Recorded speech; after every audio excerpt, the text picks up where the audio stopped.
ঝিনাইদহে জাতীয় নাগরিক পার্টি বা এনসিপির মুখ্য সমন্বয়ক নাসির উদ্দিন পাটোয়ারির ওপর হামলার অভিযোগ ঘিরে আবার উত্তপ্ত হয়ে উঠেছে রাজনৈতিক পরিস্থিতি।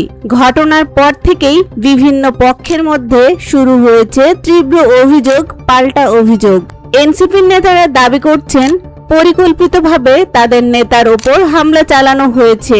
অন্যদিকে বিরোধী পক্ষ অভিযোগ অস্বীকার করে পুরো ঘটনাকে রাজনৈতিকভাবে ব্যবহার করার চেষ্টা চলছে বলে দাবি করছে।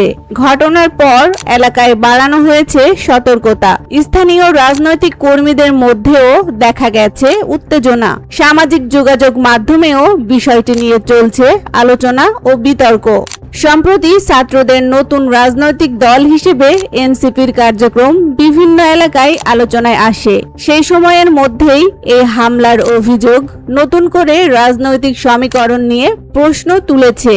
এ ঘটনায় এখনো বিস্তারিত তদন্তের দাবি উঠছে বিভিন্ন মহল থেকে। একই সঙ্গে পরিস্থিতি নিয়ন্ত্রণে রাখতে স্থানীয় প্রশাসনও নজরদারি বাড়িয়েছে।